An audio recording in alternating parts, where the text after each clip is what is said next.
প্রিয় দর্শক, আপনাদের সবাইকে আমন্ত্রণ জানাচ্ছি এসএমসি ওরসালানের মুক্তমত অনুষ্ঠানে।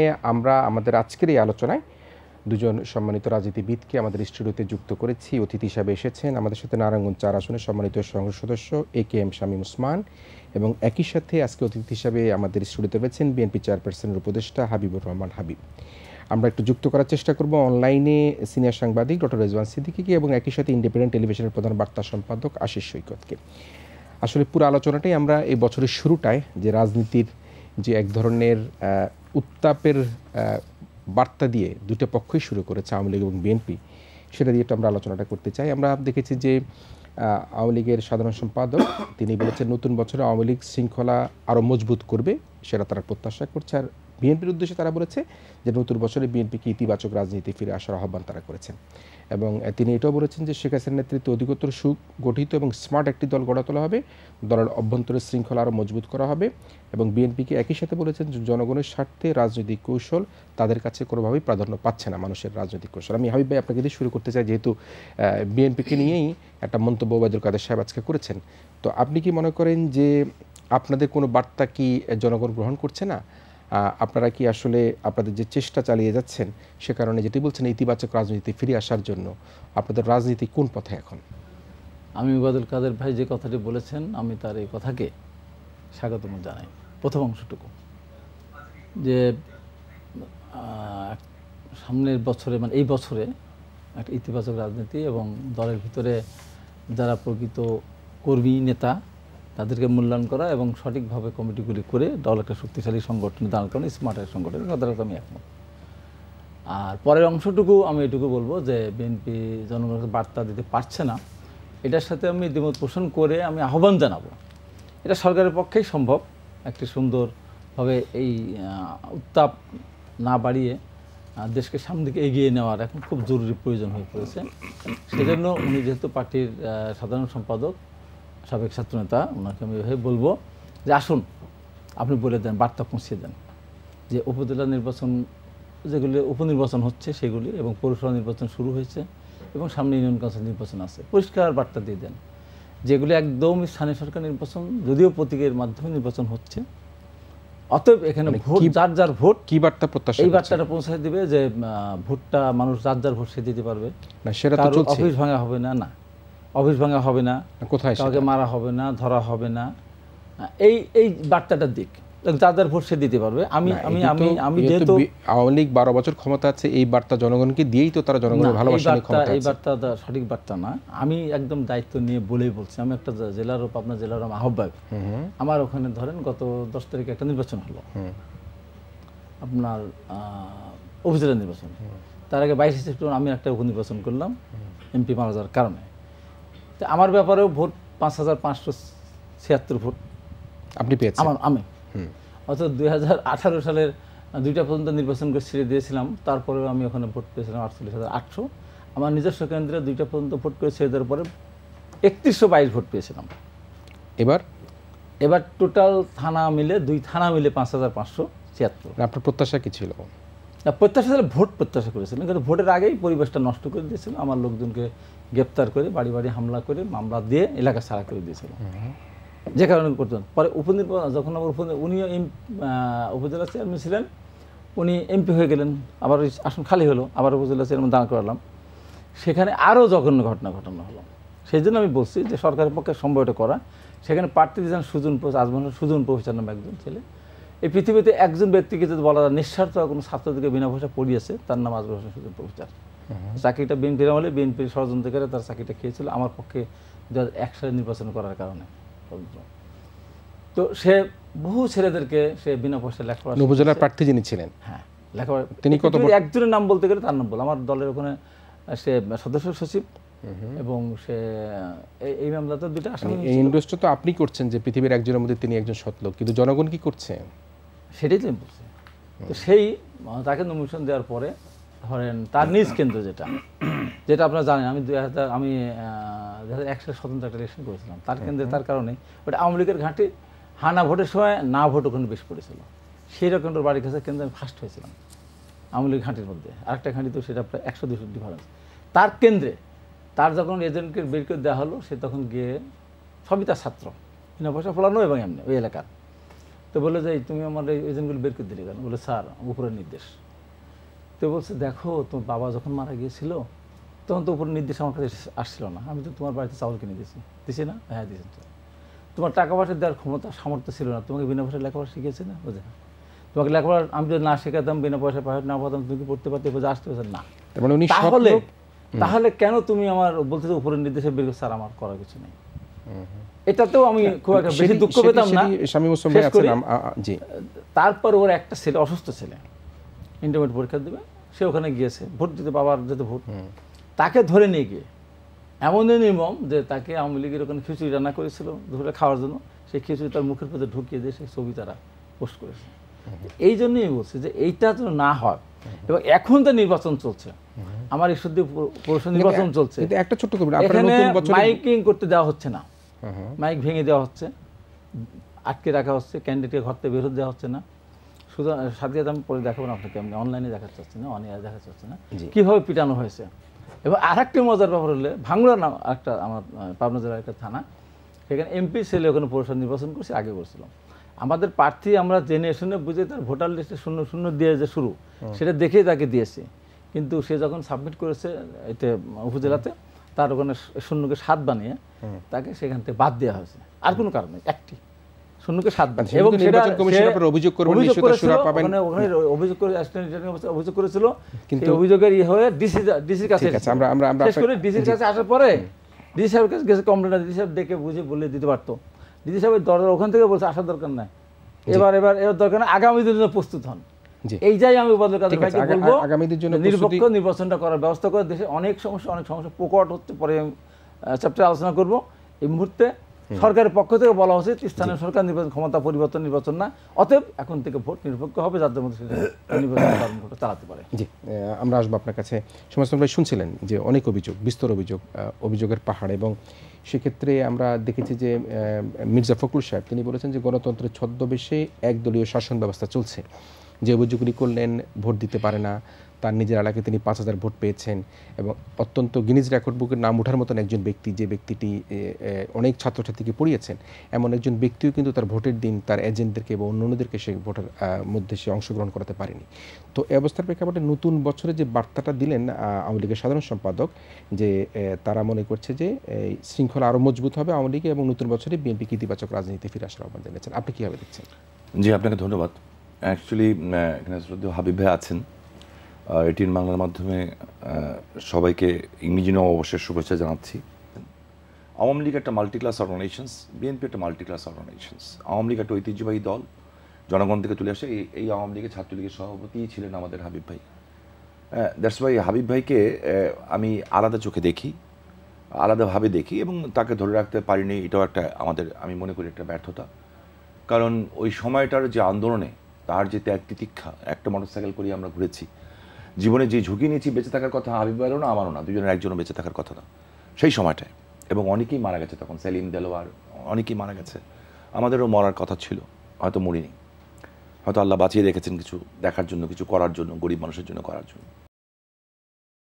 সাবজেক্টটা কিন্তু বাংলাদেশে এখন বিএনপি আওয়ামী লীগ না, সাবজেক্টটা হচ্ছে যে বিএনপির একটা অংশ, সাবজেক্টটা হচ্ছে সকল ইন্টেলেকচুয়ালদের একটা অংশ, সাবজেক্টটা হচ্ছে এদেশে কিছু সংখ্যক যারা আলেম, আমি বলবো না, ধর্মকে নিয়ে ব্যবসা করেন, তাদের একটা অংশ দেশটাকে একটা জায়গায় নিতে চাচ্ছেন। এবং এই বিষয়ে আমি কিছু কথা বলেছিলাম, হ্যাঁ, যখন বঙ্গবন্ধুর ভাস্কর্যে আঘাত করা হয়েছে স্বাধীনতার 50 বছর পর। আমি আমার মতো করে বলেছি, আমি রাজনীতি করতে এসেছি ক্লাস 7-এ থাকা অবস্থায়। আমি কেন এসেছি রাজনীতিতে? ক্লাস 7-এ ছিল তো রাজনীতি বোঝার কথা না। আমার বাবা তখন গ্রেফতার, জেলখানায়, 4 জাতীয় নেতার সাথে একই রুমে ছিলেন। ওখান থেকে বের করে আমার মনসুর আলী সাহেবকে হত্যা করা হয়েছে। আমার বড় ভাই নাসিম ওসমান তখন, উনিও নাই দুনিয়াতে, উনি চলে গেলেন সেই রাত্রেই, 14 আগস্ট রাত্রেই, 15 আগস্টেই চলে গেলেন বঙ্গবন্ধু হত্যার বিচারের জন্য। ওনার বিয়ে ছিল, শেখ কামাল ভাই ছিলেন। মেজো ভাইটাকে ধরে নিয়ে গেল, ইন্টারমিডিয়েট ছাত্র ছিল, বঙ্গবন্ধু হত্যাকারীরা নিয়ে বুকের মধ্যে 42টা ছিদ্র করলো। আমি ছিলাম বাসার মধ্যে একমাত্র পুরুষ মানুষ, হাতে লেখা পোস্টার লিখলাম। এটা কোন বছর? মানে 1975 সনের সেপ্টেম্বর মাস। সেপ্টেম্বর মাস। হ্যাঁ, তা আমি লিখলাম যে বঙ্গবন্ধু হত্যার বিচার চাই। পিঠের মধ্যে সাইকেল ভাঙা হলো, পিটানো হলো, সেন্সলেস হয়ে গেলাম। পরে উঠিয়ে নিয়ে গেল মানুষ। তো ভাবলাম যে ওকে ফাইন, সো ওই অনেক বড় ইতিহাস, ওটা বলবো না। সো আমি এই যে ওই পথে নামলাম, এখন ওই পথে চলে আসছি। তো এখন বয়স 59 বছরের মতো যে আসছে, সামনে চলে আসবো 28 ফেব্রুয়ারিতে। প্ল্যান ছিল 2022 এর 20 ফেব্রুয়ারিতে পলিটিক্স থেকে রিটায়ারমেন্ট করবো। টু বি অনেস্টলি বলছি, আমি আমার পার্টিকেও জানিয়েছিলাম। কেন? প্রত্যেকটা জিনিস একটা রিটায়ারমেন্টের টাইম আছে। কারণ আপনি যখন আপনার গোল অ্যাচিভ করে ফেলবেন তখন কিন্তু আর মজা লাগে না। আমরা আমাদের গোল অ্যাচিভ করেছি। আমার বাবারা বঙ্গবন্ধুর নেতৃত্বে তাদের গোল অ্যাচিভ করেছিলেন, আমার পিতা, আমার বড় ভাইরা। কিভাবে? একটা দেশকে স্বাধীন করে দিয়ে। একটা দেশ স্বাধীন করার পর কিন্তু আর মুক্তিযোদ্ধাদের কোনো দায়িত্ব থাকে না। এর চেয়ে বড় তো আর কিছু না। না, আপনাকে আমাকে একটা দেশ, স্বাধীন দেশ দিয়েছেন তারা। এরপরে প্রজন্ম হলাম আমরা, হাবিব ভাইরাও ছিলেন, আমরা একটা প্রজন্ম যারা কিছু না বুঝি রাজনীতি করতে এসেছি। তখন কিন্তু নেত্রী দেশে ফিরেন নাই। আমরা বঙ্গবন্ধু হত্যার বিচার চেয়েছিলাম, এটুকুই আমাদের চাওয়া ছিল। ওইটা পেয়েছি। সারপ্লাস পেয়েছি কি? যারা আমার 30 লক্ষ মানুষকে হত্যা করেছে, যারা দেশে 2 লক্ষ মা-বোনকে সম্ভব নিয়েছে, যারা বিএনপির সাথে এসে বিএনপির ক্ষতি করেছে, কি লাভ করেছে, বিএনপিকে হিসাব করতে হবে। সেই স্বাধীনতা বিরোধী শক্তি যাদেরকে জিয়াউর রহমান সাহেব মারা গেছেন, সমালোচনা করবো না, ওনারাই প্রতিষ্ঠিত করেছিলেন মুক্তিযুদ্ধের নাম দিয়ে। সেই শক্তির বিরুদ্ধে আমরা কথা বলেছি, তাদেরও বিচার হয়েছে। এরপরের স্বপ্নটা কি? এখানে একটু থামি একটা প্রশ্ন এটা আসে। আপনি বলছিলেন যে তাদের সঙ্গে বিএনপির সখ্যতা ছিল এবং তাদের নিশ্চয় যুদ্ধ অপরাধের বিচারের কথা বলছেন, কিন্তু সেই দলের কথা, জামাতের কথা আপনি মিন করার চেষ্টা করছেন হয়তোবা, সেই দলের সাথে আপনাদের স্পেসিফিকলি বলছি আপনাকে, তাদের সাথে আপনাদেরও সখ্যতা ছিল না, বা আপনারাও তাদের সাথে কোনো নির্বাচনে আঘাত করেছেন কিনা, বা আপনারাও কোথাও বা স্বৈরাচারের সময় সেই সময় অ্যাকচুয়ালি কে স্বৈরাচার কে স্বৈরাচার না, এগুলি একটা সাবজেক্টিভ ব্যাপার। ঠিক আছে, একটা সময় একটা কথা মানুষ বলে, কিন্তু সেই সময় কি আপনাদের সাথে যুগোৎপত্য আন্দোলন হয়েছিল? That's another question. হ্যাঁ, কিন্তু একটা অভিযোগ তো বলা হয় যে আপনারা, আমি আমার মূল জায়গা থেকে সরে যাবো। এখন আমি আপনার ওই প্রশ্ন উত্তর দেবো। আমি ধরে নিয়েছি আপনি আমাকে কি বলতে চাইছেন। সো থিং ইজ দ্যাট, যে সেই জায়গাটার থেকে একটা জায়গায় দেশটা আসছিল। কোথায়? যে দেশটার অর্থনীতিকে ডেভেলপ করতে হবে। For hmm? ফর আপনার আমার ফিউচার জেনারেশনের জন্য, নেক্সট জেনারেশনের জন্য, আমার বাচ্চার জন্য, আপনার বাচ্চার জন্য। সেটা কার স্বপ্ন? বঙ্গবন্ধু বলেছিলেন এবার সংগ্রাম স্বাধীনতার সংগ্রাম, মুক্তির সংগ্রাম। স্বাধীনতা দিয়ে পেয়েছেন, মুক্তি দেওয়ার আগে আমরা তাকে মেরে ফেলেছি। আমরা মেরেছি, কিন্তু পাকিস্তান মারতে পারে নাই। আমরা, তারা, আমাদের আমরা ইমানদার বেঈমান। হ্যাঁ, ইমানের সাথে আমরা ইমানদারির সাথে বেঈমানি করেছি। ওই খন্দকার মোস্তা করেছে, বাইরের লোক করেছে, ভিতরে দরজা কিন্তু ঘরের লোকই খুলে দিয়েছে। সো মেরেছি। লাভ হয়েছে কার? লাভ হয়েছে যারা খুন করেছে তাদের। লস হয়েছে কার? এদেশের মানুষের। বাংলাদেশ আজকে কিন্তু এখানে থাকার কথা না। বঙ্গবন্ধু জীবিত থাকলে বাংলাদেশ বহুভাগে জাপানের উপরে জাপানের স্ট্যাটাস থাকতো। ঠিক আছে, 3.5 বছর উনি দেশকে যেভাবে নিয়েছিলেন, স্ট্যাটিস্টিক্স বলে যে আমরা মালয়েশিয়া, সিঙ্গাপুরের চেয়ে অনেক উপরে থাকতাম। সো আপনি কি করেছে ওরা? হত্যা করে আমার শৈশবকে ওরা হত্যা করেছে, আমার যৌবনকে হত্যা করেছে। আমি এখন যেটা চিন্তা করছি, এখন আমার বাচ্চার শৈশবকে এবং যৌবনকে কে হত্যা করতে চায়?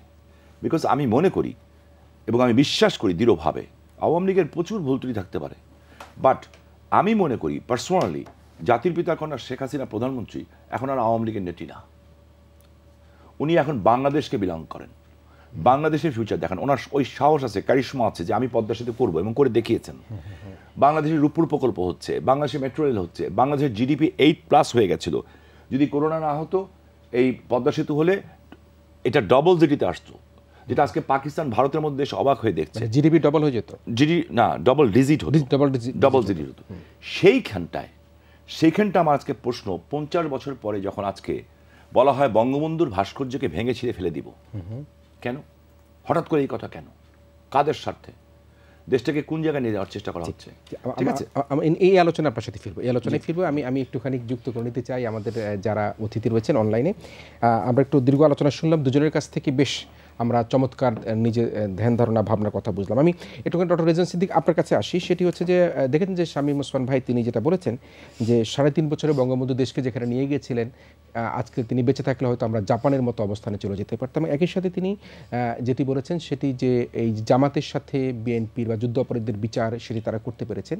কিন্তু এই প্রসঙ্গে যেটি হচ্ছে যে এই যে প্রশ্রয় দেওয়া, বিএনপি এই জামাতকে প্রশ্রয় দিয়ে তাদেরকে মন্ত্রীর পতাকা দিয়ে দেওয়া, অন্যদিকে এই যে বঙ্গবন্ধুর হত্যাকাণ্ড, এই সকল বিষয়কে মিলিয়ে শামীম ওসমান ভাইয়ের মন্তব্য বক্তব্য নিয়ে আপনি সেটা কীভাবে দেখছেন? শামীম ওসমান সাহেব ভালোই বলেছেন যে জিয়াউর রহমান সম্পর্কে উনি কথা বলতে চান নাই, উনি মরে গেছে। যাক, অন্তত একটু রেসপেক্ট উনি তাকে দেখিয়েছেন। আমিও একইভাবে বলতে চাই, ধরেন শেখ মুজিবুর রহমান সাহেব হয়েছেন, কিন্তু মুশকিলটা হলো কি, যেমন ধরেন উনি বলছেন যে এটা জাপান সিঙ্গাপুরের স্ট্যান্ডার্ডকে ছাড়িয়ে যেত, যে তখনই এই সময়ই কিন্তু দেশে দুর্ভিক্ষ হয়েছে, এবং দুর্ভিক্ষে কমপক্ষে 8 লক্ষ লোক মারা গেছে। এখন এই দুর্ভিক্ষটা হলো কেন? যদি সুশাসন সমাজের ভেতর থাকবে তাহলে দুর্ভিক্ষ হতো না।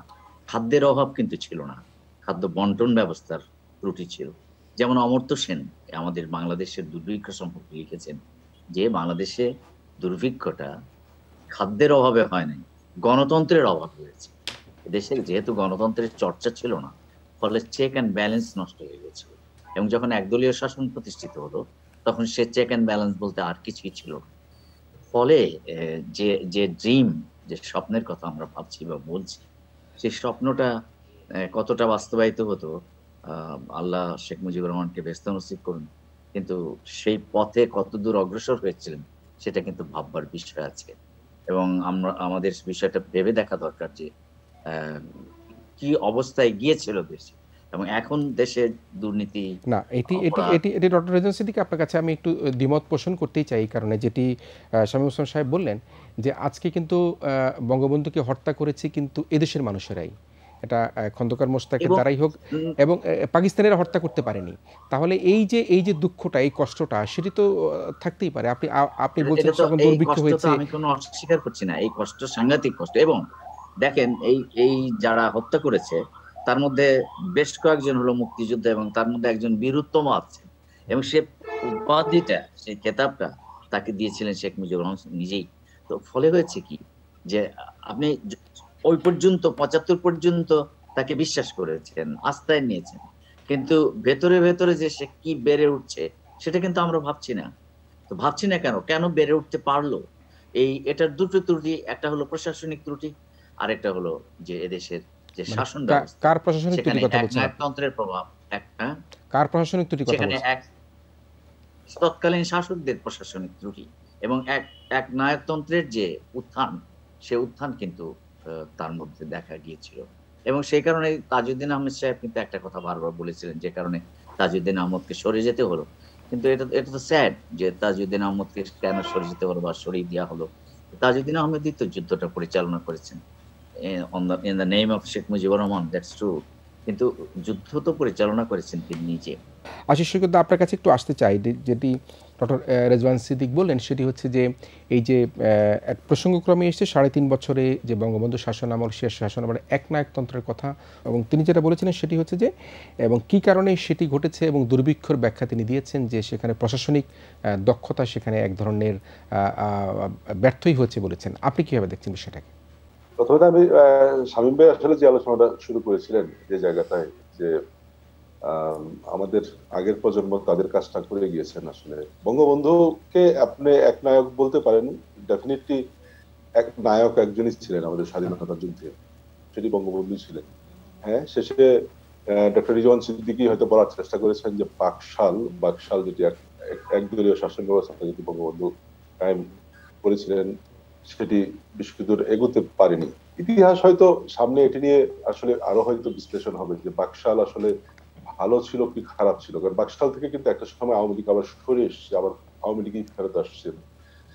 কিন্তু বাকশাল নিয়ে কিন্তু অনেক কথা আছে, যে বাকশাল যদি আসলে ঠিক মতো বাস্তবায়ন করা যেত, তাহলে কি যে সমস্ত সংকট আসলে ওই সময় ফেস করছিল সরকার, একটি নতুন সরকার, 71-এর স্বাধীন একটি যুদ্ধ বিধ্বস্ত দেশ, এবং যেসব দেশ আমি জানি, নিশ্চয়ই আপনিও স্বীকার করবেন যে যুদ্ধ বিধ্বস্ত দেশে যে ধরনের সংকট হয়, শুধু বাংলাদেশেই হয়েছে তেমন কিন্তু নয়। যেসব দেশে এরকম যুদ্ধ করে দেশ স্বাধীন হয়েছে, বড় যুদ্ধ হয়েছে, সেসব দেশ কিন্তু পরবর্তীকালে একদম সংকটে পড়েছে, সেটি দুর্ভিক্ষ হোক, সেটি অনাহার হোক, সেটি আবার যুদ্ধ হোক, গৃহযুদ্ধ হোক, সে ধরনের সংকট কিন্তু ফেস করেই এসেছিল।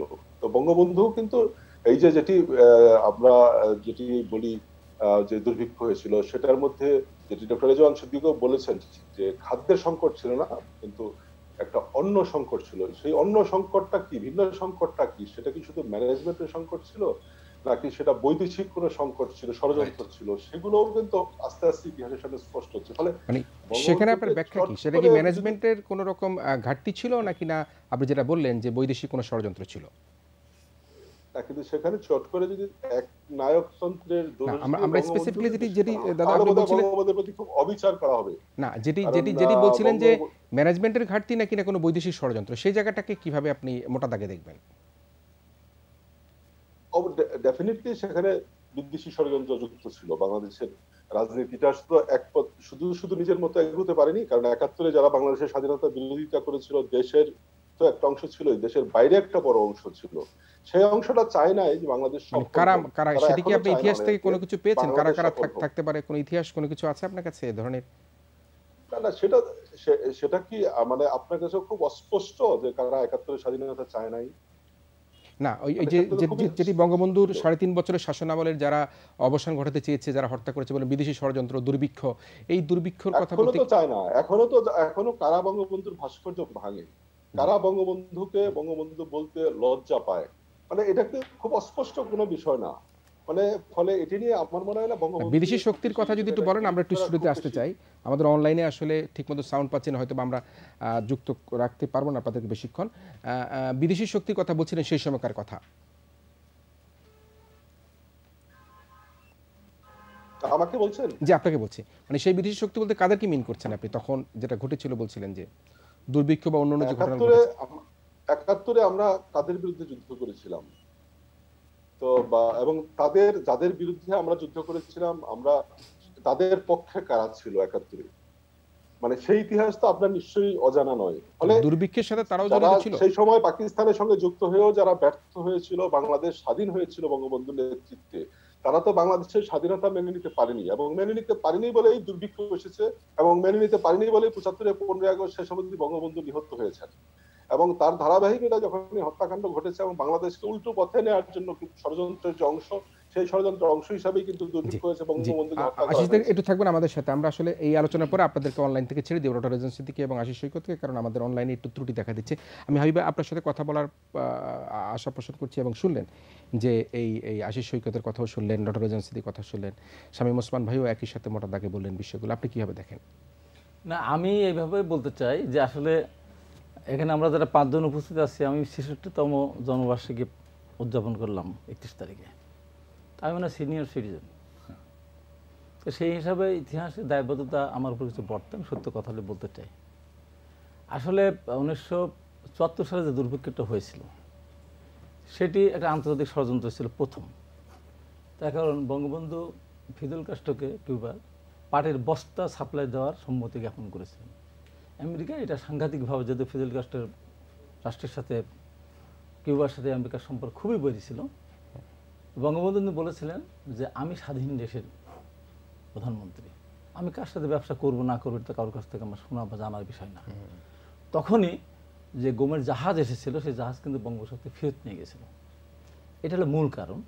দ্বিতীয়ত কারণ ছিল, যারা ১৯৭২ সালে জাসদ গঠন করে আওয়ামী লীগ সরকার উৎখাত করার জন্য, আওয়ামী লীগের সরকার উৎখাত রাষ্ট্র ক্ষমতা দখল করতেছিল, সেই গণবাহিনী জাসদ তারা বিভিন্ন জায়গায় গোডাউনে আগুন দেওয়া, জাহাজে বোমা মারে ডুবিয়ে দেওয়া, এই সমস্ত অপকর্ম শুরু করেছিল, এবং সেই সাথে দেশের ভিতরে কিছু অরাজকতার সৃষ্টি করেছিল, যারা ওইভাবে যদি আমি বলি সেভাবে না, সোজা কথা যেটা, সে বঙ্গবন্ধু সরকারকে বা আওয়ামী লীগকে উৎখাত করতে যারা চেয়েছিল, তারা স্বাধীনতার পক্ষের শক্তি অবশ্যই। তারা কারা? তারা জাসদ।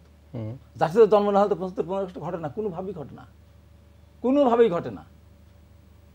বঙ্গবন্ধুর পরিবারের দিকে বঙ্গবন্ধু তাকাতেও পারতো না, তাহলে যে সৃষ্টি গণমের সৃষ্টি না হতো, বিপ্লব সহিংসতার সৃষ্টি না হতো। তো এই দায় দায়িত্ব একটা স্বাধীন দেশের প্রধানমন্ত্রী হিসেবে উনি বলতেই পারেন কার সাথে ব্যবসা করবো না করবো। সেই জন্য মার্কিন যুক্তরাষ্ট্র যাদের স্বাধীনতা চায় না, একেবারেই চায় না, সপ্তাহ নোভর দ্বারা বেরিয়েছে, যে কারণে এই দায়িত্বটা। এবার আমি আসি, এবার আমাকে যদি আপনি প্রশ্ন করেন, আরেকটা আমাদের আশিস সৈকত একটু ব্যাখ্যা দিতে একটু মানে ভুল করেছেন, সেটা হলো এই, যখন দুর্ভিক্ষ তখন কিন্তু বাকশাল হয়নি। বাকশাল হয়ে গেল ১৯৭৫ সালের ২৫শে জানুয়ারি। তখন কিন্তু দুর্ভিক্ষ অবস্থা, আমি দায় নিয়েই বলছি, দুর্ভিক্ষ তখন ছিল না। তখন দেশের অবস্থা স্বাভাবিক অবস্থায় ফিরে এসেছিল, চাল ডালের দিনের দাম থেকে সব কিছু ওই জায়গায় চলে এসেছিলো। এটা আমাকে স্বীকার করতে হবে, অসত্য কথা বললে ইতিহাসের কাছে আমি কিন্তু দায়ী হব। তো এটা সৃষ্টি করেছিল মার্কিন যুক্তরাষ্ট্র, এবং সেই সময় যারা অব্যবস্থাপনায় ছিল এই দেশের ভিতরেই, যারা ধরেন আপনার বিভিন্ন প্রশাসনিক বিভিন্ন কর্মকর্তা অনেক জায়গায় ছিল, যারা এই স্বাধীনতা যুদ্ধের সময় এই দেশেই ছিল। তারা ইন্ডিয়া কিন্তু যায়নি, যুদ্ধ করতে তারা যায়নি, তারা প্রশাসনিক কর্মকর্তা অনেকেই ছিল, তাদের ওখানে একটা ষড়যন্ত্র ছিল। জি, তার মানে আপনি প্রশাসনিক ব্যর্থতার সাথে ব্যর্থতা আছে, আন্তর্জাতিক তো অবশ্যই, জি সব মিলে আমরা আসবো। আমি একটু সময় আপনার কাছে ডক্টর রেজান সিদ্দিক কয়েকটা মন্তব্য করেছেন, আপনি নিশ্চয়ই হয়তো আজকে অন্য কোনো প্রেক্ষাপট নিয়ে কথা বলবার জন্য আপনি এসেছেন, কিন্তু তবুও আমরা অনুষ্ঠানের স্বার্থে যেহেতু উনি বলেছেন এই বিষয়ে আপনার একটা কোনো শানিত কোনো যুক্তি আছে কিনা, কোনো তথ্য আছে কিনা? আমি শুধু উইথ অল দ্য রেসপেক্ট, আমি ডক্টর রেজান সিদ্দিকী একজন পত্রিকার সম্পাদক, সেই হিসেবে উনি একজন বুদ্ধিজীবী আমার চোখে, ঠিক আছে? ওনাদের কাছে আমরা নিরপেক্ষ কথা আশা করি। হাবিব ভাই বিএনপির উপদেষ্টা এবং একটা পলিটিশিয়ান। দেখেন, আপনি সত্যটাকে, যেমন আজকে এখন রাত, আকাশে চাঁদ আছে, সকালে সূর্য উঠবে, এটাই কিন্তু সত্য। বঙ্গবন্ধুকে যদি বঙ্গবন্ধু বলতে না পারি, শেখ মুজিবুর রহমান বলি, তখন বোঝা যায় যে আপনি কিভাবে দেখবেন তাকে, তার অবস্থানটাকে, তার সময়টাকে। আমি ওনাকে খাটো করতে বলি, এটা ওনার দৃষ্টিকোণ। বললেন তাজউদ্দিন সাহেব সব কিছু করেছিলেন। যেই রুমে তাজউদ্দিন সাহেবকে হত্যা করা হয়েছে তার পাশের রুমে আমার বাবা ছিলেন, জেলখানাতে। তো তাজউদ্দিন সাহেবকে মারলেন কেন? তাজউদ্দিন সাহেবকে মারার পরে জেলখানা হত্যার বিচার করলেন না কেন? কারা মারল? সেই প্রসঙ্গটা আমরা সবাই জানি। এখন এটা নতুন করে রেকর্ড বাজিয়ে লাভ নেই। তখনও যেই গেম হচ্ছিল, এখন তার চেয়ে ভয়াবহ গেম হচ্ছে। আমি এই জন্যই আমি ওই প্রশ্নের অতীতে কি হয়েছে এটা এই দেশের বাচ্চারাও এখন জানে। সো এখানে 21 বছর ধরে বঙ্গবন্ধুর নাম নিষিদ্ধ ছিল, আওয়ামী লীগ বলা নিষিদ্ধ ছিল, নেত্রী দেশে ফেরার পরে তার 32 নম্বর বাসভবনে ঢোকা নিষেধ ছিল। সব কিছু নিষেধ থাকার পরেও কিন্তু বঙ্গবন্ধুর নাম মুছতে পারে নাই কেউ। সবাই জানে যে খাদ্যবতী জাহাজ ঘুরিয়ে নিয়ে গেছে, এটা আমার শ্রদ্ধা হাবিব ভাই বললেন। This is the true, and truth is beauty, beauty is truth. যে সত্য বলতে পারে না, সে কোনো সময় সুন্দর কথা বলতে পারে না, এটা বলা উচিত বলে আমি মনে করি। আমার কাছে বিষয়টা হচ্ছে অন্য জায়গায়। এখন কি হচ্ছে, মানে ভয়াবহ গেমের কথা বলছি। 50 বছর পরে হঠাৎ করে কেন আমি ভাস্কর্যের কথা বলছি? আজকে হঠাৎ করে নারায়ণগঞ্জে কেন বন্দরে মাইকিং করা হচ্ছে যে কোনো বিয়ের বাড়িতে, বাংলাদেশ প্রতিদিনের নিউজ আপনি দেখালেন একটু আগে, আমিও দেখালাম আপনাকে, যে কোনো বিয়ের বাড়িতে যদি গান বাজনা হয় সেখানে ইমাম সাহেব বিয়ে পড়াবেন না, কিংবা মরে গেলেও জানাজা হবে না। তাহলে আপনি কোথায় নিতে চাচ্ছেন দেশটাকে?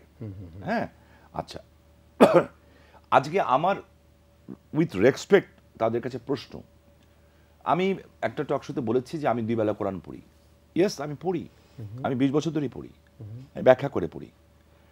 এই কারণে পড়ি, আমি আমার জন্য পড়ি, অন্য কারোর জন্য পড়ি না। আমার বাবা মার জন্য পড়ি, আমার পরিবারের জন্য, আমার দেশবাসী, আমি যার জন্য দোয়া করি আমি তার জন্য পড়ি, এবং আমার নিজের জন্য পড়ি। এটা আমারটা নিয়ে যেতে হবে দুনিয়ার থেকে, এবং nobody is permanent in this world. যেটি গান বাজনা করলে আপনি প্রশ্ন করেন, সেটা আপনার এলাকায় তো ঘটেছে। আমি একটু বলি কথা শেষ বন্দরে, আমি বলতে দেন আমাকে একটু। হ্যাঁ, ফার্স্ট কোশ্চেনটা, সেটা নিয়ে বিভিন্নভাবে ব্যঙ্গাত্ম করা হয়েছে। ওনাকেও, হাবিব ভাইকেও উনি কিছু কথা বলেছেন, ওনাকেও ব্যঙ্গাত্ম করা হচ্ছে। কারা করেছে এটা? কারা করছে এটাই আমি বলতে চাচ্ছি। যে আজকে আমার প্রশ্ন, যারা করছেন, ধরেন কেউ হেফাজতের নাম বলছেন, ওর ভিতরে জামাত ঢুকে গেছে। আচ্ছা, আমার কথা হচ্ছে, আমি কিন্তু এর মধ্যে দেখেছি যে যখন প্রথম ভাস্কর্যের কথা বলল তখন এক সিনিয়রই ছিল।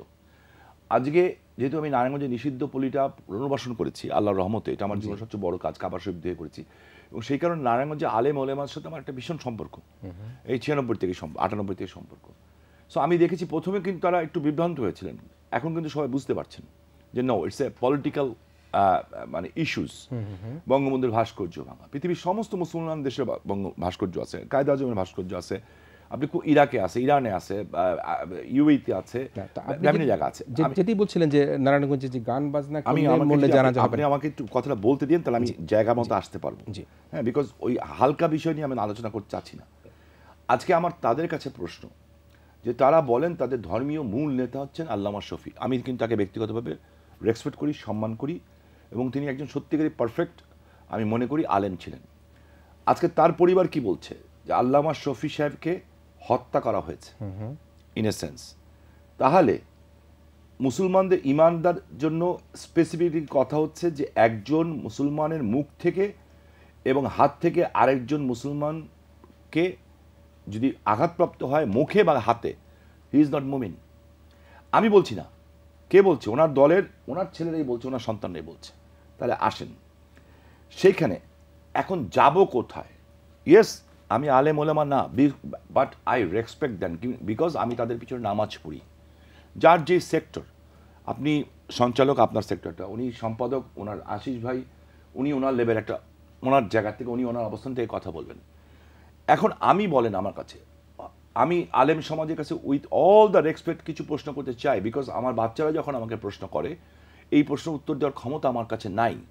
সো আমি ওদের জেনারেশন থেকে আমি ওনাদের কাছে প্রশ্ন করতে চাই। ইয়েস, আপনারা যদি আমি কথা বলতে গেলে আপনি বলবেন আপনি কোরআন পড়েন, হ্যান নেন, আপনি আপনার ছেলের বিয়েতে নাচেন, সো আপনি ইউ আর নট এ মুসলমান। তো okay fine, who will decide it? K decide করবে এটা যে আমি কি ইমানদার না ইমানদার না? অনলি আল্লাহ সুবহানাহু ওয়া তাআলা, আর কেউ না। হিন্দু, মুসলিম, বৌদ্ধ, খ্রিস্টান কে কি হবে আল্লাহই একমাত্র জানেন, আর কেউ জানেন না। আল্লাহ সব কথা পরে কোরআন শরীফ বলছে আমি যা জানি তুমি তা জানো না। আর নবীজি, আমার রাসূল পাক হযরত মুহাম্মদ মুস্তাফা সাল্লাল্লাহু আলাইহি ওয়াসাল্লাম, আমার ধর্ম ইসলাম, আমি উম্মত হলাম নবীজি। তাহলে আমার একটা প্রশ্ন ওনাদের কাছে, উইথ আমার কথা ওনারা ভুল বুঝবেন না, আমি ওনাদের কাছে শিখতে চাই, জানতে চাই। মক্কা মদিনার পরে সবচেয়ে বড় জমায়েত হতো বিশ্ব ইজতেমায়। জি, সেই বিশ্ব ইজতেমা রক্তাক্ত হলো কেন? আজকে 4 ভাগে ভাগ কেন? আজকে কেউ বলছে you can't go to the মাজার শরীফ, বেদাত, মাজারে যাওয়া যাবে না। কোটি কোটি মুসলমান মাজারে যাচ্ছে। এই দেশে শাহজালাল রহমতুল্লাহ আলাইহি ইসলাম নিয়ে আসছেন। আজকে গজিবে নেওয়াজ, খাজা মঈনুদ্দিন চিশতি, শুধু নট অনলি মুসলিম, বিভিন্ন ধর্মের লোকেরা যাচ্ছে। তাহলে আমি কোনটা সত্য মানব? আমি কারটা বলবো? এখন এই যে প্রশ্নগুলো, কোরআন কি বলে? কোরআন, হ্যাঁ, কোরআনে কোথাও, আমি চ্যালেঞ্জ করে বলতেছি, কোরআনে কোথাও এই কথা লেখা নাই। কোরআনে কোথাও লেখা নেই। এখন আপনি আসেন হাদিসে। এখন কি নাম হাদিসের বইয়ের নাম কি? হাদিস আমি ওইভাবে পড়তে পারিনি এখন পর্যন্ত। বলা আছে সহি বুখারী শরীফ, তার মানে কিছু অসহি আছে। সহি মুসলিম শরীফ, তার মানে কিছু অসহি মুসলিম হাদিস আছে। সহি তিরমিজি শরীফ, তার মানে কিছু অসহি আছে। So which one is true? How can I know? আমার জানা কথা। সো আমার গাইড বুক কোনটা?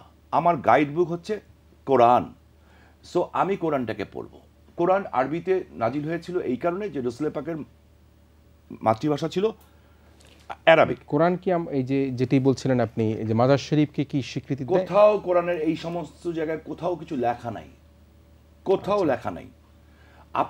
আপনি মাজার শরীফে যে কি করছেন, মানে খাজা বাবা বা সেখানে গিয়ে, অফকোর্স আপনি মাজার শরীফে যে কি করছেন, আল্লাহর ওলির দরবারে যে আপনি কি করছেন, আল্লাহর ওলির জমাতে যে আপনি তো নামাজই পড়ছেন, আল্লাহকে ডাকছেন, আপনি এই বিশ্বাস নিয়ে যাচ্ছেন যে যার যার বিশ্বাস যে আমি আল্লাহর এই আলেমকে সম্মান দিয়েছে ওনাকে, আল্লাহর নাম ইয়া মুইজ্জু, আল্লাহর নাম ইয়া মুজিল্লু। আজকে ওনাদের মৃত্যুর 1400-600 বছর পরেও কেন ওখানে হাজার হাজার লক্ষ লক্ষ লোক যাচ্ছে? এই সম্মান কে দিয়েছে তাকে? নিশ্চয়ই আল্লাহ দিয়েছেন। সো আল্লাহ ডিসাইড করবেন যে which is wrong and which is right, আপনি আমি না। তো আমার একটা প্রশ্ন তাদের কাছে যে ওকে ফাইন, এখন যারা বলছেন এটা বেদাত, তাহলে ওনারা ঠিক করে দেখ সবাই মিলে যে কোনটা সঠিক। কারণ আমার ধর্ম যদি ইসলাম হয়, আমার নবী যদি রাসূল পাক সাল্লাল্লাহু আলাইহি ওয়াসাল্লাম হন, আমি যদি তার উম্মত হই, তাহলে আমার জন্য সবটাই তো সমান হবে। তারা ঠিক করে দেখ, তারা ঠিক করে দেখ বিশ্ব ইজতেমা রক্তাক্ত হলো কেন? তাহলে ওনারা ঠিক করে দেখ, ওনারা ঠিক করে দেখ। যারা আজকে কথা বলছেন যে একজন মুমিনুল সাহেব একজন লোক আছেন, আমি তাকে ডিসরেসপেক্ট করছি না, হয়তো জ্ঞান আমার চেয়ে অনেক বেশি রাখেন, উনি দেখাচ্ছেন আল্লাহ রসুল কিভাবে কথা বলতেন। How come? ঠোঁট নাড়তেন। How come? Is it possible যে উনি আল্লাহ রসুল কিভাবে ঠোঁট নাড়তেন দেখাতেন? আল্লাহ রসুল তো আল্লাহর বন্ধু, আল্লাহর হাবিব, পৃথিবীর সর্বকালের সর্বশ্রেষ্ঠ মহামানব। হ্যাঁ, এখন তার এই সেম কথা বলেই তো 1971 সনে যখন মা বোনের সম্ভব নেওয়া হয়েছে, তখন বলা হয়েছে গনিমতের মাল। সো আমি বলছি তখন যে ষড়যন্ত্র হচ্ছে, এখন সেই ষড়যন্ত্র হচ্ছে। ষড়যন্ত্র ডিফারেন্সটা হচ্ছে তখন বঙ্গবন্ধুকে হত্যা করা হয়েছিল দেশটাকে ধ্বংস করে দেওয়ার জন্য। তারা যারা এখন মানতে পারেনি, তারা এখন আরো শক্তিশালী হয়েছে। তারা এই রাষ্ট্রটাকে, আমি এই জন্য বলছি জাতির জনকের কন্যা শেখ হাসিনা এখন মানে তারা বলতে কি মৌলবাদী গোষ্ঠী বা কি বোঝাচ্ছেন? মৌলবাদী গোষ্ঠী না, এখানে অনেক গোষ্ঠী জড়িত আছে। এখানে বিদেশি টাকা আছে, প্রচুর টাকা আছে, বিলিয়নস অফ ডলার্স আছে। তার আমাদের ভৌগোলিক অবস্থান এমন একটা জায়গা আছে, এই ভৌগোলিক অবস্থার কারণে এখানে অন্য ধরনের ইনভেস্টমেন্ট এসছে একটা ব্যর্থ রাষ্ট্রে পরিণত করার জন্য, আমি যা মনে করি এবং আমি যা বুঝি, এটা পলিটিক্সের হিসাব বিদেশি বিনিয়োগ এখানে আসছে, এইভাবেই আসছে। হ্যাঁ, এবং এটাকে একটা আপনি যদি কালকে আফগানিস্তানের মতো হয় কিংবা সিরিয়ার মতো হয়, so somebody wants to make our country, আমার দেশকে Syria, Afghanistan, Lebanon, Libya, like Iraq এরকম করতে চায়, এবং সেখানে তারা অন্তরায় মনে করে একটা মাত্র মানুষকে এখন মনে করছে। That is the problem. Problem কিন্তু বিএনপি আওয়ামী লীগ না, একটা মাত্র মানুষ, সেটাকে জাতির জনকের কন্যা শেখ হাসিনা, কারণ উনি স্বপ্নটা বাস্তবায়ন করছেন। So they want to kill her, এবং 21 বার তাকে হত্যা করার চেষ্টা করা হয়েছে। আমি ডক্টর রাজু সিদ্দিকী, আপনি শুনছিলেন যে 21 বার মাননীয় প্রধানমন্ত্রীকে হত্যার চেষ্টা করা হয়েছিল, এবং সেই প্রেক্ষাপটে তিনি বলছিলেন যে দেশে এখন যে ঘটনা চলছে, যে ভয়াবহ গেম চলছে, সেই গেমটাকে আপনি কিভাবে দেখেন? এটা তো খুবই ভয়াবহ কথা এবং খুবই নিন্দনীয় যে শেখ হাসিনার উপর 21 বার হামলা হয়েছে, এবং সত্যি সত্যি এটা নিন্দনীয়, এবং সকলগুলো রুট আউট করে একটা বিচার করা উচিত যে কেন হত্যার রাজনীতি এখানে চালু। সুতরাং আমি এ ব্যাপারে আমার কোনো দ্বিমত নেই, আমি সে ব্যাপারে আমি একমত। কিন্তু যে জিনিসটা এখন দেখেন যে চলছে, যেটা দিয়ে আপনি শুরু করছিলেন যে বলছে যে একদলীয় শাসন চালু হয়েছে, ফখরুল একই কথা কিন্তু জিএম কাদের বলেছেন যে সংসদীয় গণতন্ত্রের নামে এখন দেশে একদলীয় স্বৈর শাসন কায়েম হয়েছে। এই কনসেপ্ট গুলো থেকে বেরোনো যায় কিভাবে, সেটার জন্য কাজটা শেখ হাসিনাকেই করতে হবে। অর্থাৎ এই যে জিএম কাদেরও বলতে পারেন, ফখরুলও বলতে পারেন একই কথা, এই কথাটা যাতে না বলতে পারেন, তার পথটা উনিই দেখাতে পারেন, পথটা আমি আপনাকে একটা প্রশ্ন করতে পারি স্যার? জি, আমি আপনাকে একটা প্রশ্ন করছি উইথ রেসপেক্ট, বিকজ আপনি একজন জার্নালিস্ট এবং অত্যন্ত সম্মানিত লোক, আমি আপনাকে স্যার বলি ইয়ে করছি। স্যার, যদি একদলীয় শাসন ব্যবস্থা হতো কিংবা ফ্যাসিস্ট সরকার হতো, আপনি কি টেলিভিশনে কথা বলতে পারতেন? কিংবা ওই ফখরুল সাহেব বলতে পারতেন? কিংবা কাদের সাহেব বলতে পারতেন? আমার কাছে, আপনার কাছে একজন পত্রিকার সম্পাদক হিসেবে আমার কাছে আপনার কাছে একটা প্রশ্ন, যে আজকে বাংলাদেশে যে ভাস্কর্য যে রাজনীতি হচ্ছে, সেখানে আপনার বক্তব্যটা কি? এবং সেকেন্ডারি, যেটা আমাকে আজকে ভাবিয়ে তুলেছে, যে নারায়ণগঞ্জ ঢাকার পাশের জায়গা, বন্দরে, এখানে ওনার কাছে পত্রিকার কাটিং আছে, বাংলাদেশ প্রতিদিন সহ আরও আপনার পত্রিকা এসছে কিনা আমি জানি না, যে বলা হয়েছে গান বাজনা করলে, কোনো বিয়ের অনুষ্ঠানে আনন্দ করলে, গান বাজনা করলে ইমাম সাহেব বিয়েও পড়াবেন না, কবরে জানাজাও দিবেন না মানুষ মারা গেলে। সো এই ব্যাপারে আপনার মতামতটা কি? সো আমরা যাচ্ছি কোথায়?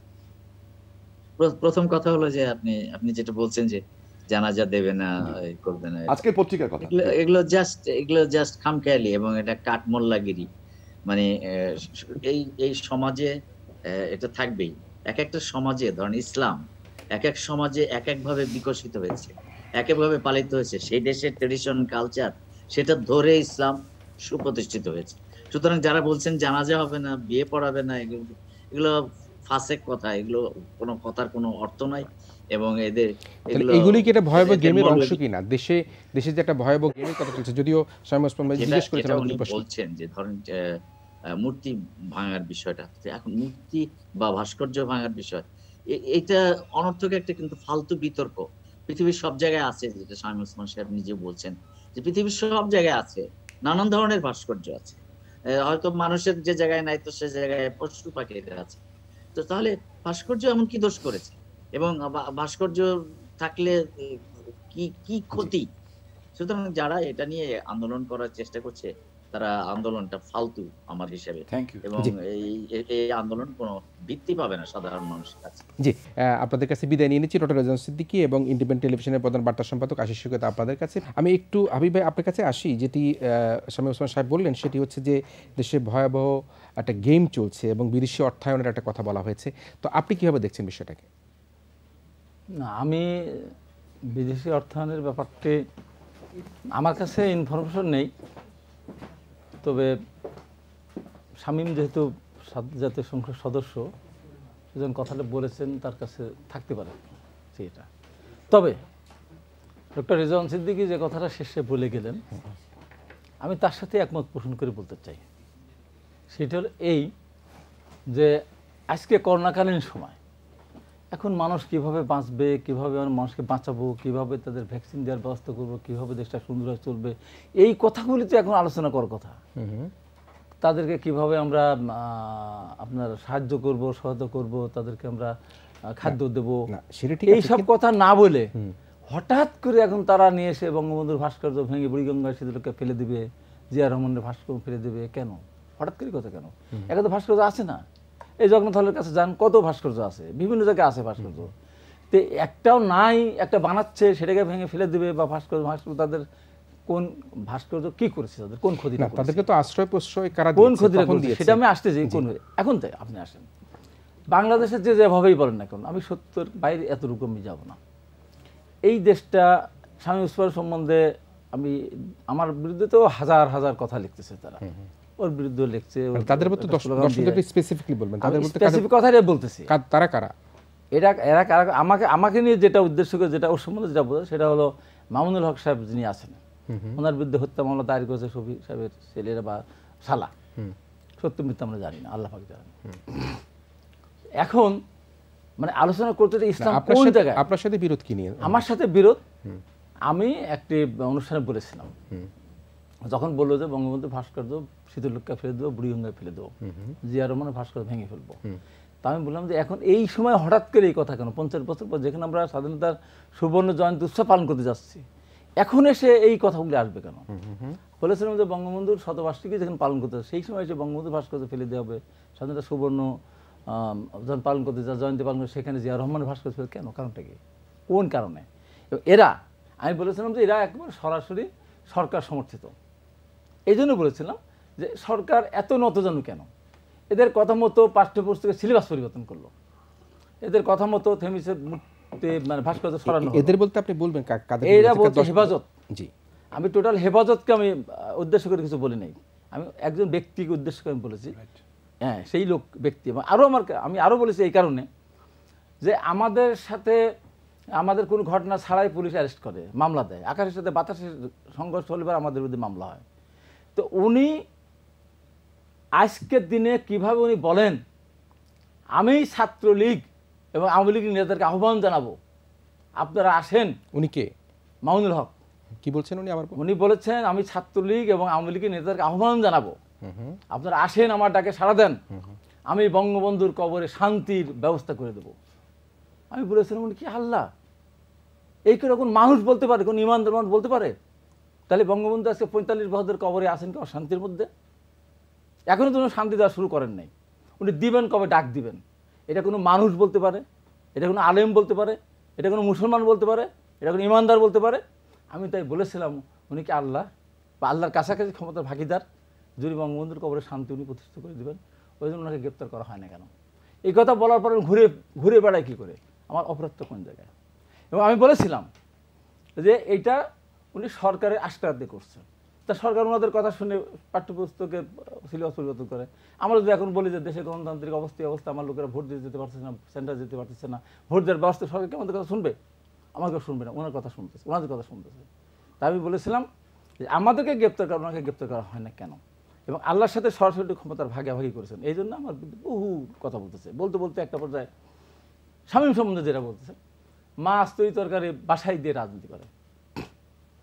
আজকে আমি নির্মোহভাবে কথা বলছি, যেভাবে কোথায় মাছ তৈরি তরকারি বাসায় দিয়ে রাজনীতি? বঙ্গবন্ধুর বাসায় একটা গল্প করছিল, ওই যে ভারতের না কোন দেশের একটা ইয়ে আসছিল, মানুষ সাথে আসছিল তার খাওয়ার জন্য, নারায়ণগঞ্জে বড় মাছ, বঙ্গবন্ধুর পরিবার সম্পর্ক ভালো ছিল, মাছ আর দিয়ে গেছিল, দিতেই পারে সেটি, হ্যাঁ দিতেই পারতো। আমি যদি আজকে বলে, এখানে সন্তুষ্ট অসন্তুষ্ট ব্যাপার নেই, আমি যদি বলি শামীম ওসমানের বাড়ি বাংলাদেশ, যেহেতু ওখান থেকে আওয়ামী লীগ জন্ম হয়েছিল, হ্যাঁ, আমি যদি বলি বঙ্গবন্ধু বাংলাদেশ, অস্বীকার উপায় আছে? আমি যদি বলি জিয়া রহমান স্বাধীনতা যুদ্ধ, অস্বীকার করার উপায় আছে? জিয়া রহমান প্রথম আপনার সোয়ার জাহাজের অস্ত্র খালাস করে ষড়যন্ত্র পাঠিয়েছিল, তখন জানতে পারেন প্রতিমধ্যে ওনাকে হত্যা করা হবে, তখন কিন্তু ওখানে বিদ্রোহ ঘোষণা করেছে 25 থেকে রাতে, ওই রিভোল্ট বলে। এবং এসে কমান্ডিং অফিসার জাঞ্জুয়া সমস্ত পাকিস্তানি আর্মিদেরকে গ্রেপ্তার করেছেন এবং মেরে ফেলেছেন। মেরে ফেলে ওখান থেকে উনি কালুরঘাটের বেতার কিন্তু চলে গেছেন। উনি প্রথমে ওনার নামে স্বাধীনতা ঘোষণা দিয়েছেন, পরবর্তী সময় যখন আওয়ামী লীগের নেতারা উনিকে বুঝিয়েছেন যে এই স্বাধীনতা যুদ্ধ এটা একটা তাহলে রাজনৈতিক, শেষ করি একটা ছোট্ট আবেদন করি আপনার কাছে, যেহেতু মামুনুল হক সাহেব এই ধরনের কথা বলছেন, অভিযোগ করছে, আমি ফেসবুকে দেখলাম তারা এরকম দিয়েছেন, তাদের সমর্থিত লোকদেরকে দিতে পারছেন, তাহলে আজকে আপনার অনুষ্ঠানের মাধ্যমে মামুনুল হক সাহেবকে নিমন্ত্রণ করেন না, আপনি আর মামুনুল হক সাহেব একদিন বসবেন। আমি তার সাথে বসতে রাজি। আপনি মামুনুল হক সাহেবকে আহ্বান জানান যে সাহেবকে বলছি আপনি আসেন, কোথায় কোন কোরআনে কোথায় লেখা আছে যে মৃত মানুষের কবরে আপনি শান্তি বিরাজ একজন মানুষ দিতে পারে কিনা, আহ্বান জানাতে পারে কিনা, এটি। আর কোরআনে কোথায় লেখা আছে আমার ওনাদের ইয়েতে আমার বিরুদ্ধে যেগুলো লিখছে কোন মুসলমান এটা লিখতে পারে না। জি জি, কোন মুসলমান এটা লিখতে পারে না। এবং এত অকথ্য ভাষা, মূর্খ থেকে শুরু করে কুকুর দিয়ে আমার মুখে প্রস্রাব করানো থেকে শুরু করে এমন কোনো জঘন্য কাজ নেই। আজকে মামুনুল হক সাহেবকে বলতে চাই, আমি হেফাজতে অনেক ভালো যারা আছেন তাদের বিরুদ্ধে আমার কোনো অভিযোগ নেই। যে কথা বলেছেন আল্লাহ শিরিক করেছেন, এটা নাকি আমি মূর্খ, আমি এই কথা কেন বললাম? আমি শেষ করি। আমি বলতে চাই যে সেই জিয়া রহমানকে নিয়ে অনেক কথা, জিয়া রহমান 23 নম্বর মারা যেত, তারা আজকে জিয়া রহমান আওয়ামী লীগ কথা বলতো না, বলতো না। সেক্টর কমান্ডার, উনি একদিকে সেক্টর কমান্ডার ছিলেন, একদিকে বীরত্তম উপাধি পেয়েছেন, উনি জেড ফোর্সের উনি আপনার প্রধান ছিলেন, উনি দেশের রাষ্ট্রপতি ছিলেন, উনি দেশের একটা দলের প্রতিষ্ঠাতা ছিলেন। সব কিছু মিলে আজকে বাংলাদেশে আওয়ামী লীগ বিএনপি এর বাইরে কি আছে? বাইরে কিছু আছে না? এই যে ভয়াবহ শক্তি তৈরি হচ্ছে, এই শক্তিগুলি যার কারোর উপর ভর করে। আজকে তারা একটা গান লিখছে, দেখছেন না? আওয়ামী লীগ বিএনপি একই ধানের কি সাবের বিষ। আওয়ামী লীগ আর বিএনপির বিরুদ্ধে কথা বলবে যারা, তারা কি এই দেশের স্বাধীনতাকে স্বীকার করে? আওয়ামী লীগ বিএনপি মানে বঙ্গবন্ধু, জিয়াউর রহমান, আরো সেক্টর কমান্ডার যারা আছেন, সবাই রেস্টপেক্ট, যারা উসমানী আছে, সবাই আছেন। এই যে তাদের যে অবদানটা, সেই অবদানকে অস্বীকার করে আজকে তারা, আমি বলেছি আমার ব্যক্তিগত মতামত, আমি পরিষ্কার বলেছি এটা বিএনপির না, ব্যক্তিগত মতামত। এবং আমি আবারও বলছি, এই দেশে বঙ্গবন্ধুর ভাস্কর্য থাকবে, জিয়া রহমানের ভাস্কর্য থাকবে, জেনারেল উসমানীর ভাস্কর্য হওয়া উচিত, জাতীয় স্থায়ী নেতার হওয়া উচিত, সেক্টর কমান্ডার হওয়া উচিত, বাঘা যতীনের থাকা উচিত, লালন শাহ থাকা উচিত, ফকির মজদুর শাহ থাকা উচিত, যারা দেশে যে ক্ষুদিরামে থাকা উচিত, সূর্য সেনের থাকা উচিত। আমাকে বলেছে আমি নাকি ভাস্কর্যের পূজারি। আমি ভাস্কর্যের পূজারি না, আমি ভাস্কর্যের পূজারি ব্যাপার না, ভাস্কর্য কারোর কোনো ক্ষতি করে না। শেষ কথা বলি, আজকে যে কথাটা বলেছে নারায়ণগঞ্জে, যে এখন একটা গান বাজনা অনুষ্ঠান আমরা হাতেই করি, ওনারা কি রাষ্ট্রীয় ক্ষমতায়? ওনারা আইন জারি করার কে? রাষ্ট্রীয় ক্ষমতা যান, তারপর আইন জারি করেন। রাষ্ট্রীয় ক্ষমতা যান, জিয়া রহমানের ভাস্কর্য ফেলে দিবেন, বঙ্গবন্ধু ভাস্কর্য ফেলে দিবেন। রাষ্ট্রের ক্ষমতা না যাওয়ার পরে আপনাকে অথরিটি কে দিয়েছে? কে অথরিটি? গান বাজনা করলে আপনি নামাজ পড়াবেন না, কি আপনি জানাজা পড়াবেন না, আপনি বিয়ে পড়াবেন না? কোন সভ্যতা অসভ্যতা চলে যাচ্ছে, আমরা কোন যুগে যাচ্ছি? এই স্বামী উসমান যে কথাটি বলেছে, ওই কথাটা একমত। এবং এর সাথে আমি সরকারকে কঠোরভাবে নিন্দা করতে চাই। কেন এদের এত আশ্রয় প্রস্তাব আপনি দিচ্ছেন বুঝি না। কেন এই আশ্রয় প্রস্তাব দেওয়ার কারণ এরা যে জায়গায় চলে যাচ্ছে? আমি যদি এখন সরকারকে বলি যে আপনি আশ্রয় প্রস্তাব দিয়ে এদেরকে দিয়ে হাজার হাজার লোক দিয়ে মিছিল করায়, আপনি যদি বহির্বিশ্বকে দেখাতে চান আমি পারি একমাত্র মৌলবাদদের দমায় রাখতে, আর কেউ পারে না। এটা যদি গেম হয়ে থাকে তাহলে এটা খুব খারাপ গেম। কিন্তু এই গেমে না যাবার কারণ আজকে আমাদের চিত্র স্বামী তুলে ধরেছে। আজকে এখন মৌলবাদ উত্থান হবে, কালকে মার্কিন সেনাবাহিনী আসবে। আজকে বাংলাদেশ এই সারা পৃথিবীতে যে জিনিসটা দেখছে, যেখানে মৌলবাদের উত্থান সেখানে কিন্তু বহির্বিশ্ব থেকে এসে কিন্তু এই দেশটা বলে আমি শেষ কথা বলি, আমি মাওলানা মামুনুল হক, আমি তাকে আহ্বান জানাচ্ছি একটা আপনার মাধ্যমে আসুক সামনে, আমাদের এটিএন বাংলা যদি আসে, আসুক, আপনি ডাকেন তাকে। আমি প্রমাণ করতে পারি, আমি প্রমাণ করতে পারি, আমি বলবো যে কোথায় আমার বিরুদ্ধে এত অসভ্য গালাগালি কোরআন শরীফে কোন জায়গায় লেখা আছে। এবং এই যে এতটুকু বাচ্চা বাচ্চা ছেলেরা, আমাদের সব পরিচিত লোক, বাচ্চা বাচ্চা ছেলেরা আজকে মাদ্রাসা পড়ে, তাদেরকে দিয়ে ফেসবুকে আমার বিরুদ্ধে যা লেখাচ্ছে, এটা কোনো সভ্যতা হতে পারে না। আমরা একটু শেষের দিকে আসছি। যে শামীম ভাই, আমি আশা করবো যদি মামুনুল হক সাহেব আসে আপনার রেফারি ভূমিকায় থাকেন, আমরা দেখবো যে হাবিব ভাই এবং মামুনুল হক সাহেবের মধ্যে কার যুক্তি এবং কার কথাবার্তার মধ্যে আমরা পেয়েছি। আপনার আমরা যদি একটু আলোচনার অন্য প্রসঙ্গে আসছি, এই যে আজকে হেফাজত নিয়ে কথা আসছে, মূর্তি ভাঙা নিয়ে কথা আসছে, ভাস্কর্যের, হেফাজতের কতিপয় ব্যক্তি নিয়ে কথা আসছে, আমি এবং সেক্ষেত্রে যেমন মনে করেন আপনার ছেলের বিয়ে, আমারও ছেলের বিয়ে হয়তো কদিন পরে হবে, মেয়ের বিয়ে হবে, কিন্তু এই যে সেখানে একটা আমাদের সংস্কৃতি, শিল্প, আমাদের এই সব কিছুর মধ্যে যে এই যে সেটা নিয়েও একটা কটূক্তি করার কিন্তু বিষয় আমরা দেখেছি। দেখেন, এগুলিকে যারা ইগনোর করতে চায়, এটা ইগনোর করতে পারে, এটা normal public. But as a politician, আমরা যখন সমাজকে নিয়ে চিন্তা করি, ভাবি যারা, আমরা কিন্তু এইসব বিষয়গুলিকে ইগনোর করাটা ঠিক হবে না। হ্যাঁ, এবং এই ইগনোরটা একসময় ভয়াবহ হবে। মূর্তির নাম হচ্ছে আইডল, আর ভাস্কর্যকে বলা হয় স্কাল্পচার। ঠিক আছে, যারা এটা প্রতিষ্ঠিত করতে চায়, দেখেন আমাদের ধর্মটা ইসলাম ধর্ম, আমি সব ধর্মকে রেসপেক্ট করি, কোনো ধর্মে খারাপ কথা লেখা নেই, সব ধর্মে ভালো কথা বলা আছে, বাট একটা শব্দ পৃথিবীতে এস্টাবলিশ করার থেকে চাওয়া হয় যে all Muslim is not terrorist but all terrorist is Muslim. যারা এটাকে চায় প্রতিষ্ঠিত করতে, আমাদের যে একটা জিওগ্রাফিক্যাল অবস্থান, বড় বড় মহাশক্তিগুলি নিজেদের শক্তি বৃদ্ধি করার জন্য, তার আশেপাশের শক্তিকে ক্ষতিগ্রস্ত করার জন্য বিভিন্ন জায়গায়, কেউ ইরাকে, কেউ সিরিয়াতে, কেউ লিবিয়াতে, কেউ এনিওয়ার, আফগানিস্তানে, আজকে তাদের যে দেশগুলিকে আজকে ধ্বংসস্তূপে পরিণত করেছে, বাংলাদেশকেও আজকে ওই জায়গায় নিতে চেষ্টা করা হচ্ছে। এগুলো হলো ছোট ছোট অ্যাসিড টেস্ট। বন্দরে যে কথা বলেছে এটা অ্যাসিড টেস্ট, ওনারা যেটা বলেছেন এই যে বাবুনগরী সাহেব মামলা, এটা হলো অ্যাসিড টেস্ট। এই অ্যাসিড টেস্ট করে হাবিব ভাই ঠিকই বলেছেন, তাদের অ্যাকশন নিচ্ছে না কেন? তারপরে আপনি লক্ষ্য করে দেখবেন আবার বিদেশ থেকে বসে বসে ইউটিউবে আজকাল আমাদের দেশের সম্পদ, আমাদের সেনাবাহিনীকে নিয়ে যেভাবে জঘন্যভাবে কথা বলা হচ্ছে, পুলিশ বাহিনী যারা মানবতার কাজ দেখিয়েছে করোনার সময়, এতগুলি মানুষ মারা গেল, তাদেরকে নিয়ে বলা হচ্ছে, আমলাতন্ত্রকে নিয়ে বলা হচ্ছে। অর্থাৎ আমাদের যে কাঠামো, এই সেনাবাহিনী, এই পুলিশ, এই আমলা, BGB, RAB, they are not a property of Awami League, এরা বাংলাদেশের প্রপার্টি, তাই না? আমাদের সেনাবাহিনী সারা পৃথিবীর থেকে সম্মান নিয়ে আসছে। কাঠামোটাকে ভেঙে ফেলতে চাচ্ছে, কাঠামোটাকে অস্থির করতে চাচ্ছে কারা? যারা এদের কারণে ষড়যন্ত্র, তারাই তাদের উপরে কেন খেপছে? বিকজ এই গোয়েন্দা সংস্থাদের উপরে খেপছে কেন? বিকজ যারা ষড়যন্ত্র রুখে, ষড়যন্ত্রকারীরা কিন্তু তাদের উপরেই খেপে। সো আমার সাবজেক্ট ম্যাটার যেটা হচ্ছে, আমি যেটা বুঝতে পারছি যে এইখানে যে মিশন নিয়ে কাজ করছে, এই মিশনের প্রধান বাধা হচ্ছেন জাতির পিতা কন্যা শেখ হাসিনা। সো এই জায়গাতে আমাদের সবার একটু এক হওয়া দরকার ফর আমাদের নেক্সট জেনারেশনের বেটার ফিউচার। আমি যদি, আর যেটা হাবিব ভাই বললেন যে বঙ্গবন্ধুর কবরে শান্তি, এই যে এই কথাটা যে বলেছেন যিনি, হ্যাঁ, আমার ফেসবুক নাই, আমি দেখিও না, এরা কি বললো না বললো আমার কিছু এসে যায় না। আমার এসে যায়, আমি একটা জিনিস বুঝি যে আল্লাহ সুবহানাহু ওয়া তাআলা নবীজিকেও বলেছেন যে তোমার এখানে কোনো রাইট নেই, তুমি বলতে পারবে না। সূরা ইয়াসিন পড়লে পাওয়া যায়, ঠিক আছে?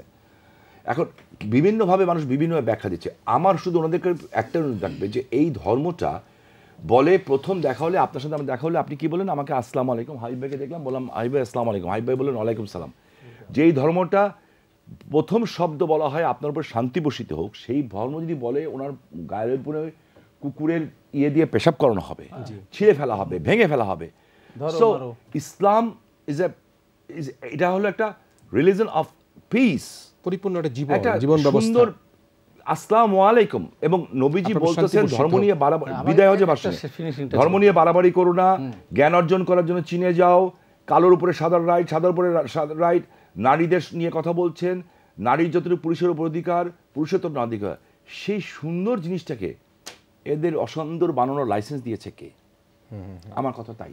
আর আমি যে প্রশ্নগুলি করেছি, আমি আশা করি এই প্রশ্নগুলি ওনারা জ্ঞানী মানুষ উত্তর দিবেন, ওনাদের আপনাদের টেলিভিশনে এসে দেখ কিংবা যেখানেই দেখ, যাতে আমাদের নেক্সট ফিউচার অন্তপক্ষে প্লিজ আপনাদের এই সমস্ত কথার কারণে ওরা কিন্তু এমনিতেই ইসলাম নিয়ে অনেক অপপ্রচার হচ্ছে সারা বিশ্বে, কনফিউজড হয়ে যাবে, ওরা কনফিউজড হয়ে যাবে এবং ওরা দূরে সরবে, এবং সেই পাপের দায়িত্ব ওনাদের নিতে হবে।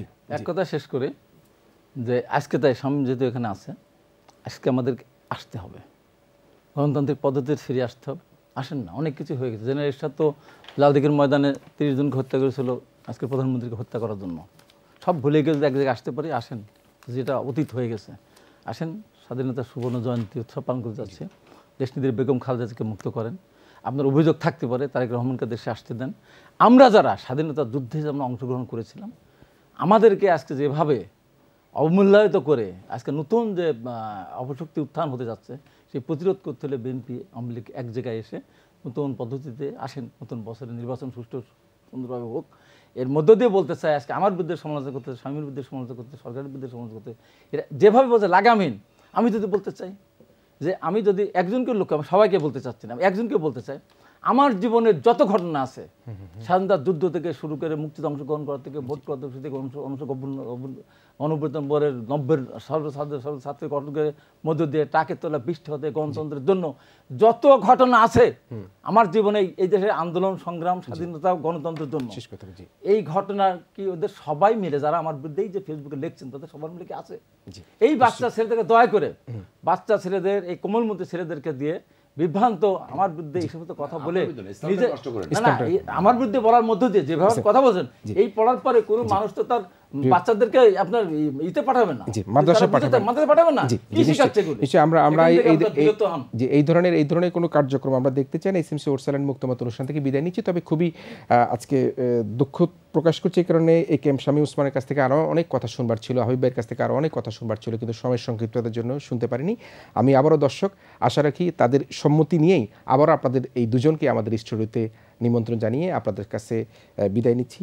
আগামী অনুষ্ঠানে চেষ্টা করবো আমরা এই দুজনকে অতিথি রেখে আবার একটা অনুষ্ঠান করবার জন্য। প্রিয় দর্শক, এসএমসি ওরসালান মুক্তমত অনুষ্ঠান এখানে শেষ করছি। আপনারা সবাই ভালো থাকবেন, সবাই মিলে ভীষণ ভালো থাকবেন।